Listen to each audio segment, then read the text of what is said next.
Bem-vindos a mais um vídeo do canal Senpai Resume. No vídeo de hoje te apresento Ryota Sakamoto, um jovem desempregado que não é bom em quase nada, exceto em uma única coisa, em ser um dos melhores jogadores de um jogo chamado Bato. A vida dele vira de cabeça para baixo quando ele acorda em um local desconhecido e descobre que agora está preso em um jogo mortal, no qual precisa lutar contra outras pessoas para sobreviver. Então, será que ele vai conseguir sobreviver a esse jogo mortal? Descubra a seguir com o resumo dos 6 primeiros episódios desse anime. Não se esqueça de se inscrever e deixar o seu like. Sakamoto acorda e logo percebe que está suspenso em uma árvore. Ele olha em volta e percebe que está em uma floresta. Quando ele conseguiu se soltar, ele corre em busca de uma saída e finalmente chega ao limite da floresta, descobrindo que ele está em uma ilha. A confusão toma conta dele enquanto tenta lembrar como chegou ali e por que não consegue se recordar de nada. A única coisa que ele conseguia se lembrar é que ele teve mais uma briga com sua mãe sobre arrumar um emprego. E depois dessa briga ele foi até a loja de conveniência e ao sair de lá, foi abordado por duas pessoas de terno. Depois disso, ele não se lembra de mais nada. Depois de se acalmar, ele percebeu algumas coisas novas. Na mão esquerda dele, havia uma joia embutida em uma bolsa com cubos estranhos. Então, ele acidentalmente apertou um botão que estava em um dos cubos e uma contagem regressiva se iniciou.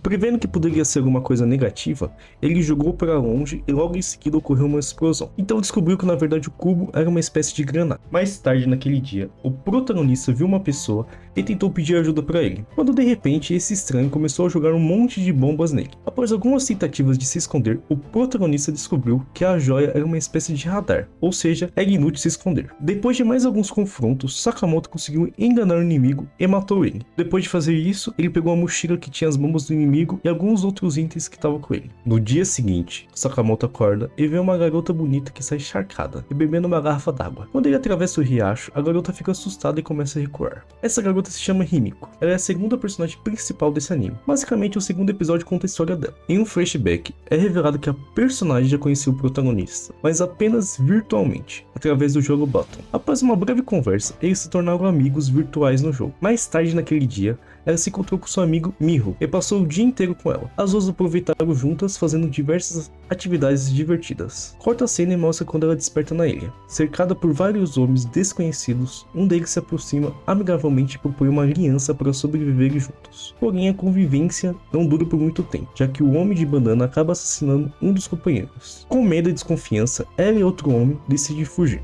E novamente mostra outro flashback, mostrando que a amiga dela estava falando que membros de uma banda convidavam ela e suas amigas para saírem. Depois de algumas horas do horário marcado, Himiko foi se encontrar com suas amigas no apartamento dos caras da banda. Chegando lá, ela viu suas amigas desmaiadas e deitadas no chão, com suas roupas desfeitas. Não preciso comentar o que aconteceu aqui. E antes de acontecer alguma coisa com ela, ela conseguiu fugir. Mas antes disso, ela viu sua outra amiga sendo arrastada pelos caras das bandas. E depois desse trágico evento, é falado que eles foram presos. E por algum motivo que eu sinceramente não entendi, uma das amigas dela, a Miho, fala que odeia ela. Após serem perseguidos pelo homem da bandana na ilha, Himiko e outro sobrevivente decidem descansar em um lugar remoto. Mas de repente, esse outro homem tenta atacá-la, querendo fazer a mesma coisa que os caras da banda fizeram com suas amigas. Determinada a não sofrer o mesmo destino, ela ativou uma bomba e preferiu morrer a passar por aquilo novamente. Porém, aproveitando que o homem ficou com medo e fugiu, ela acabou explodindo a bomba nele e o matou. De volta para o rio onde o protagonista encontrou ela, antes dela fugir,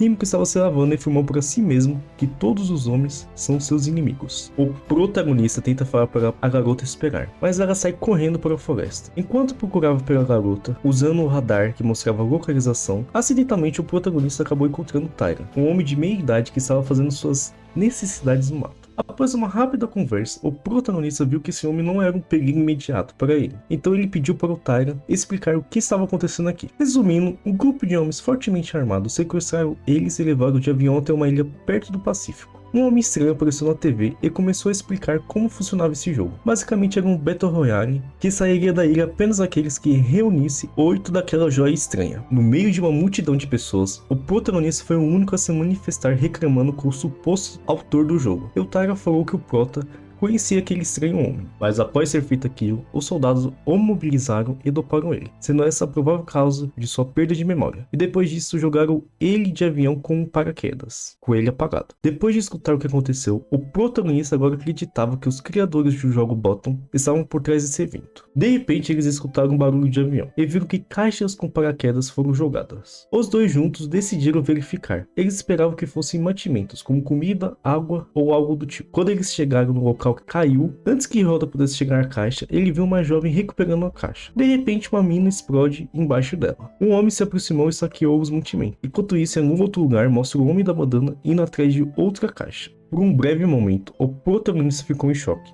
mas apontou para outra caixa que ainda estava caindo e falou que poderia ser uma armadilha. Tyra animou o prota, falando que eles precisavam de comida para sobreviver. Após alguns minutos andando, eles chegaram na outra caixa e lá encontraram uma criança cheia de sangue no rosto, e nos pés dele havia um cadáver. Em algum lugar do Japão, antes dos eventos da ilha, uma notícia terrível passava na televisão. 3 mulheres haviam sido vítimas de um crime brutal, sendo que o autor do crime foi um adolescente de 14 anos, Kira, e que Natsumi seria o advogado dele. Os policiais também revelaram que o pai de Kira é conhecido por ser violento e abusivo com o próprio filho. Enquanto isso, na ilha, o advogado encontra Kira empalhando sapos enquanto contava quantos tinha matado. Juntos eles vão até o pai de Kira em busca de recursos. No entanto, após alguns eventos perturbadores, Kira acaba matando seu próprio pai e o advogado foge com medo. Mais tarde, Kira percebe a presença do protagonista de Tyra através de seu radar. Percebendo que esse garoto é extremamente perigoso, os dois decidem fugir. Mas Tyra acaba torcendo o tornozelo e, sem pensar 2 vezes, o protagonista decidiu lutar sozinho contra Kira para não abandonar seu amigo. Após algumas lutas entre os dois, o protagonista foi atingido por uma bomba e acabou batendo a cabeça em uma pedra. Desorientado pelo golpe que recebeu, o protagonista teve uma sensação que tudo aquilo poderia ser apenas um sonho. Por esse motivo, ele entrou no modo de jogador, sem se importar com as consequências de qualquer coisa. Então ele rapidamente derrota Kira. Quando ele recupera a consciência, percebe que Kira está deitado no chão e decide deixá-lo vivo. Antes de partir, o protagonista revela seu nome, que Kira reconhece como sendo o único jogador japonês do top 10 do jogo Bottom. O 5º episódio começa com uma cena na casa do protagonista, onde o pai dele entra e encontra sua esposa no banheiro. Ela havia tentado ir para o além sozinha. Ela se desculpa com o marido e o filho, dizendo que fez algo horrível e revela que sabe sobre a demissão do marido. De volta para a ilha, os dois que estavam comendo encontraram um corpo flutuando no rio. Era um homem que Himiko, a loira, tinha matado em legítima defesa. Como o Tyra não podia andar, o protagonista pediu que ele se escondesse enquanto ele mesmo investigaria o que estava acontecendo. Ao seguir o curso do rio, encontrou outro corpo. Usando o radar, avistou Himiko no penhasco e se perguntou se seria ela a responsável pelas mortes. De repente, a garota lançou um cubo que liberou um gás inflamável. Após ser encurralado por ela, o protagonista enfrentou diversos ataques de bomba até finalmente conseguir capturá-la e desarmá-la. No entanto, não esperava que ela ainda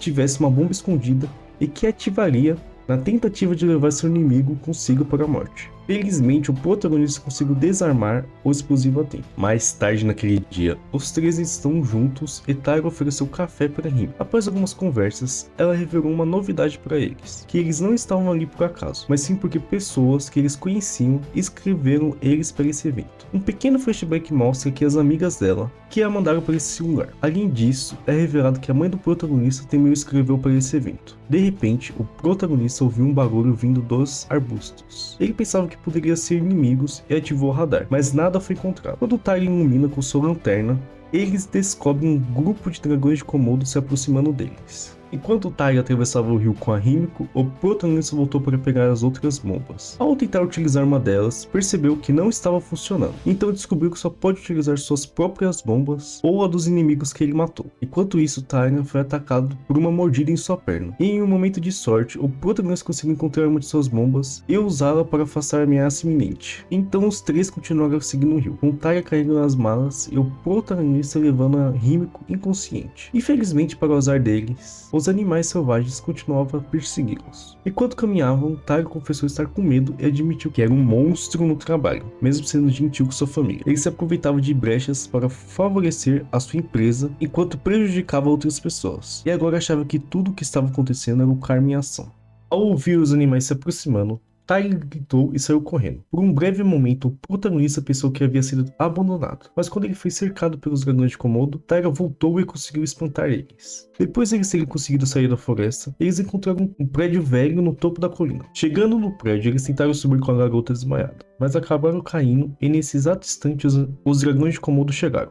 Tyra falou que iria distrair eles enquanto o protagonista tentava subir com ela. O prota tenta acordar ela e se pergunta se ele precisa se tornar um monstro para conseguir sobreviver. Então ele chora e dá uma risada maníaca e sobe as escadas, deixando a garota sozinha para morrer. Quando o Tyra pensou que eles tinham sido deixados para morrer, o Proto arremessou uma bomba de gás tóxico da Himiko, e com isso conseguiu espantar os dragões de Komodo. Depois de ter feito isso, ele explica que fez com que a Himiko pressionasse a bomba, assim ele conseguiu usar ela. No dia seguinte, dentro do prédio tinha um grande rastro de sangue antigo. Eles presumiram que essa não era a primeira partida desse jogo maligno, e após terem conseguido cuidar da ferida do Tyra, o protagonista começou a questionar Himiko sobre os itens que ela tinha conseguido, sobre se era segredo de confiança ou não. Mas antes de continuar a conversa, o radar pitou, o que significava que alguém tinha encontrado a posição deles. Como sendo a única pessoa que havia sido localizada, Himiko afirma que vai deixar esse lugar, mas Sakamoto fala que ele vai distrair os inimigos. Quando ele chegou no local onde estava o tal inimigo, o protagonista foi atacado pelo homem de banana, o mesmo que tentou matar Himiko e seus companheiros. E assim acaba o 6º episódio e a primeira parte do resumo desse anime. Se curtiu o resumo desse anime, não se esqueça de se inscrever e curtir para acompanhar a parte 2 e final desse anime, que logo mais será postado.